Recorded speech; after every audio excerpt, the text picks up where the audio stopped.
What is up, people? So, as you can tell, probably because I have the same outfit on, I decided to continue. So, after this I gotta go to sleep though, because it's literally like 11:45, so I'm getting kind of tired. So we get in the car and we start driving. So we're driving for hella hours. We get here. The plan is that we're gonna stay with a family member and figure it out, because at this time we're on Section 8. I know what y'all thinking, this ratchet. Sometimes in life there's a struggle, okay? So at that time we're on Section 8. I'm gonna be real with y'all. I'm never gonna lie. You know what I'm saying? So we're gonna transfer our Section 8 from Sacramento to Los Angeles, and then we're gonna try to find a place. And a family member said that we could stay there, but that family member made it pretty clear that they don't like dogs. Now, my dog was important to me. I say was, you'll hear the story. I wanted a dog my whole entire life, like to the point to where I would literally imagine when I was 7, like when we would walk home, my mom would come pick me up from school like most moms do, and we'd walk in the house and I'd pretend that there was going to be a surprise puppy there. And every Christmas Eve, I should say, I would pray, like, please be a puppy here under the tree. Please be a puppy.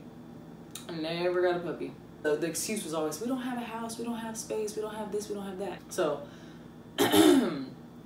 for my 18th birthday, this time we had a duplex. It had a backyard, there was space. So I was like, it's about to be my 18th birthday, I want a dog. And my mom's like, you want a dog? I was like, yeah, I talked her into it, y'all. I was sales pitching. I was like, I've been wanting a puppy since I was little. No one ever gave it to me. I waited and I waited and I waited. Nobody ever gave me a puppy. I was like, I'm gonna clean up after him, I'm gonna feed him, blah, blah, blah, blah, blah. At this time, I'm a senior in high school. So we go to the pound and we look at puppies, and I find a puppy, and his little, I will never, ever, ever forget. His little back was to the gate, but he just looked so cute. And I said, hi puppy, and he turned around and he had like these caramel brown eyes, and I just fell in love right away. I was like, that's the puppy, that's the one I want, blah, blah, blah, blah. My mom's like, I don't know, let's do a meet and greet. So we go in the room and we have a meet and greet, and I throw a ball and he like jumps at it. And my mom's like, oh, he is cute, because you can see his little personality. He just was being chill at that time. I think he was kind of scared, because they told us he had literally just got there. When I went there, they're like, he's only been here for a few hours and we still haven't even processed him, and he just now got in the cage. So he was freshly in that cage, so that's probably why he had his back all like that. He's probably creeped out. Like, could you imagine? And I was like, well, I want on the waiting list right now, because they told us we couldn't adopt him that day because he wasn't finished with paperwork, and they make you get them spayed or is it spayed or neutered? He was a boy, so whichever one it is, they make you do it there at the pound. We go home, and I'm thinking about that dog all night long. Like, I got a puppy, I got a puppy, I'm about to get a puppy. So the next day I ditched school because I wanted to get my dog, and my mom takes me up there, and we go, and there's like, I kid you not, there was a line of people outside of my dog's cage. There was like 4 or 5 families waiting because my thing, and then one of them like has his little like ID card. I'm like, if you hold an ID card, that dog is mine. And I guess one parent told their daughter that was their puppy, so she started crying when I came, because they're like, no, she can't, because I guess they wanted to see if I was actually gonna come for him. I'm like, yeah, I'm coming for my dog. So we come, and they're all like looking irritated, and we get the dog and we take him home, and long story short, I just love him, and I trained him, and he's just perfect. He was a German Shepherd mix, and I just love him, and he was so smart, and it took me literally like 5 days to train him, and he just he was perfect and everything I ever wanted.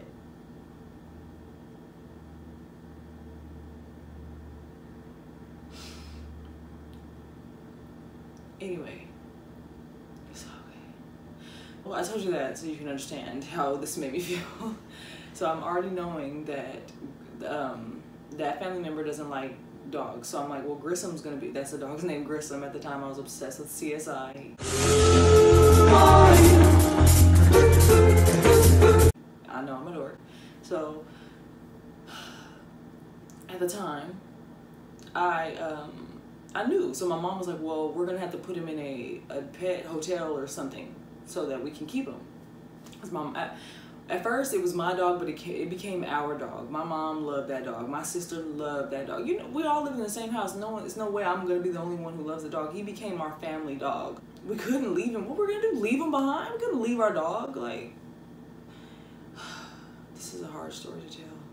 So when we pull up to her house, after driving for all those hours, I remember I rolled the window halfway down because my mom wanted to get the stuff out the car and figure out what pet hotel, because we didn't know what pet hotels were even in that area. So we left the dog, but the thing was like to where he had his little head out and he was panting.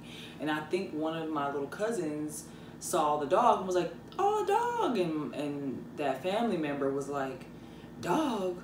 She's like, I don't like dogs. I told you not to bring that dog. And I was like, well, my mom told me to just leave him in the car and we're going to put him in a pet hotel. And I guess that family member changed their mind and was like, just block off part of the backyard and put him back there. And I was like, thank you, God. Because I really did not want to put my dog in a pet hotel. I just did not want to put my dog in a pet hotel. I wanted him to be where I was. So I'm like, thank you, God, that's perfect. And I was like, I will make sure he doesn't go to the bathroom in your yard. I will walk him, you know, I'll do whatever I gotta do. So we move in over there. I don't even know if you call it move in, because like we had like 2 bags each, and it more felt like we were staying there for a little bit. Like it was supposed to be a couple week thing. Anyway, so the plus side to that was I started getting to know my cousins more and stuff, because my cousins live there. So we started hanging out and we're having like movie night, and then everything's cool. And then one morning that family member said that they were having an allergic reaction to the dog. I'm not gonna get too much in detail about this just because it was a long time ago and I don't want to bring up like too much of it. I just want to get the story out. So basically they didn't want the dog there no more. I don't know about any allergies or what not. They didn't want the dog there. So we're like, all right. And I don't know if you want to correct me if I'm wrong, family member. I really don't mind if you want to, but honestly, I just want to leave it in the past. Unless if you want to bring it up the next time you see me, that's fine. But I feel like it wasn't the dog that wasn't welcome. I feel like it was us that was no longer welcome. Some people don't like people in their space like that. Some people want their home to be theirs and they're not comfortable with people in their space. So we were there for about a week. My mom was there a little longer than us, so maybe that's why, because that person hadn't had their space in a while and their other family had visited because of a party that they were having. So maybe that person was just over having people at their house. Whatever. I just left it in the past. So we all pack our stuff. My mom's like, we're gonna have to go stay in a motel. Now, this family member's daughter calls me and was like, oh, you can come here. And I'm like, I'm not leaving my dog. And that family member was like, no, it's okay if you bring the dog for a little while. But I still ended up going to the Motel 6 because I hadn't talked to that cousin since I was literally a little girl. I think I was like 14. So I felt like I would have been going to a stranger's house, and they didn't have space for my mom and my sister too. So it would have been like me, my son, and my dog. And I didn't really want to separate from my mom and sister. So we still decided to go to a Motel 6. That was quite an experience. The Motel 6 was quite an experience, especially because keep in mind, we get a small motel room. Not a hotel room, motel room. And we have a dog, a German Shepherd. We have a baby. We have my sister, who was 14, I think, at the time. And we have me, and we have my mom. And all we have is 2 beds and barely a walkway, no microwave, no nothing. Like, the struggle became real super quick. I will never forget, we were eating like top ramen noodles. We were eating like, my mom bought this weird thing where you put an egg in it and you close it and you put it in the microwave and you can make an egg in the microwave. And there was like a microwave inside the place where you do laundry, because there's like a little laundry room there. This was an interesting experience. And I started to get this weird like depression feeling over me. Like, did I make a mistake? Like, should I not have came here? Because since I stepped foot out here, it's been the struggle. First, it was like, okay, we good, we all right, we staying with my family member, even though it felt kind of unwelcoming there. You know that, you know how some homes feel, I don't even want to say it. Well, whatever. This is my, like I said in the first video, this is my story. It's not to offend you. It's nothing about offense. I just want to tell my story. So that home felt like not my home. Like when you go to certain people's home, it feels like you're at home. That felt like I was at someone else's home. And I don't even think that she will necessarily mind that her house doesn't feel like my house, because I don't think she wants her house to feel like no one else's house. Like grandma's houses usually feel like, if you have the kind of grandma I have, usually feel like it's home. Like when I go to my grandma's house, I feel like I can go in the refrigerator, I feel like I can take a shower, I feel like I could take a shower at 5 in the morning if I want. I feel like I could turn music on at 5 in the morning. I feel like I'm at home when I'm at my grandma's house. I didn't feel like that there, so I already felt like I was in their way. And I think too, because I wasn't close with them, because I didn't grow up with them, because they lived in Los Angeles and I lived in a different city. So I lost my train of thought. I feel like I might have to rewind this video. Why did I start talking about that again when I was out to the Motel 6 part? Whatever. Anyway, so we were in the Motel 6, and like I said, we were eating that food, and I started getting depressed. Oh yeah, I was basically saying how everything seemed so like drama as soon as I moved, and I'm like, maybe I should have just stayed, because Sacramento is where it was safe. Sacramento is where I had like a network of friends. I had like more than one best friend.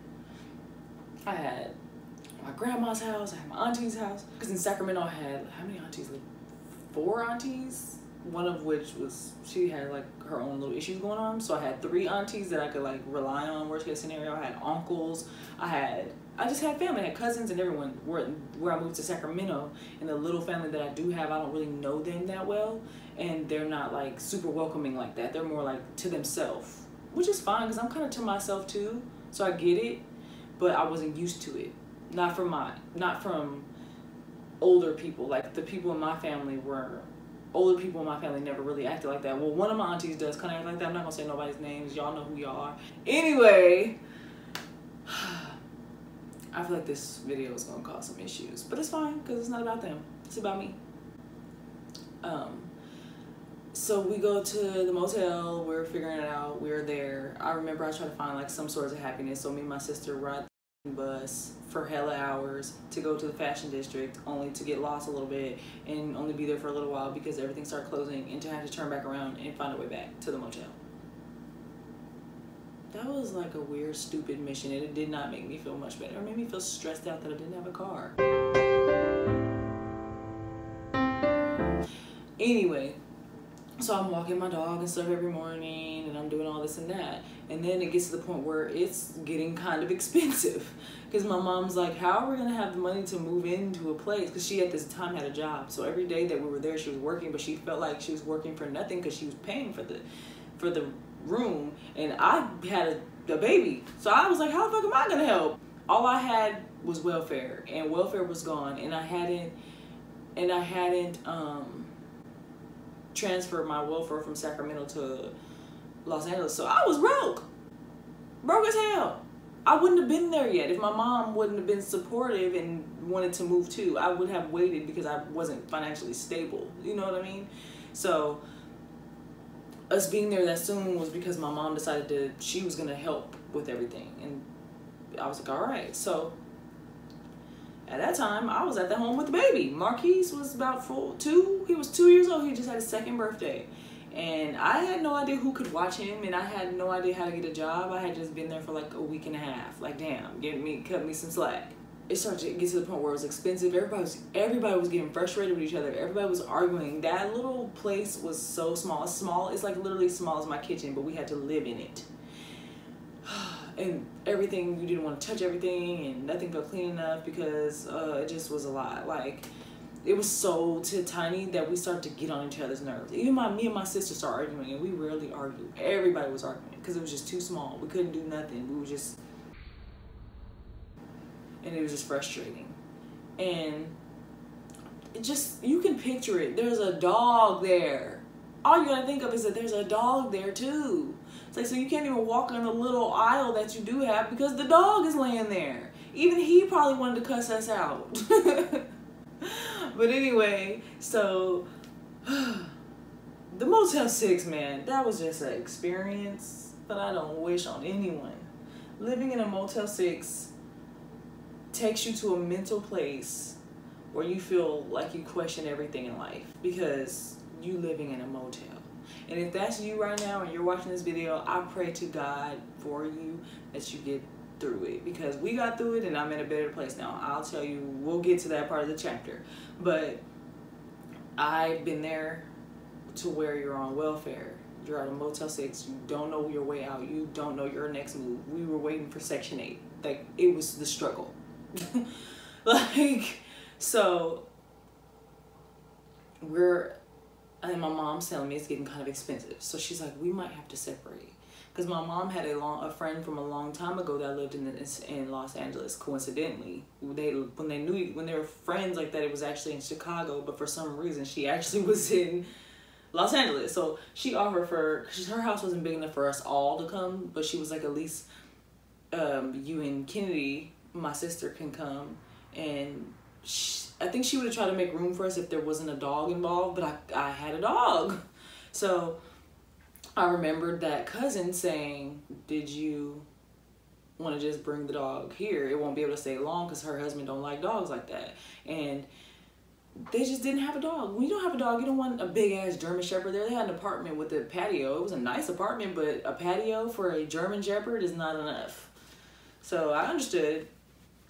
So I texted that cousin and I said, can I still stay with you guys? And she's like, yeah, something. And I told her, I was like, all I have right now to offer is food stamps. I got a little bit of food stamps left from when I first moved. I can bring some food. And she's like, don't worry about it, just come. So if you would like to hear the rest of the story, you gotta tune into the next video. Next will be the story about my stay with that cousin. So if you like this video, make sure to give it a thumbs up, subscribe, click the notification button so you can know when the next story is. And the link to the first chapter, if you didn't watch it, will be in the description. The link to the intro video will also be in the description. And whatever other links I can think to put in the description will be in the description. Y'all want to have the link to the Motel 6? I don't think you do. Okay, so I'll see you guys next video.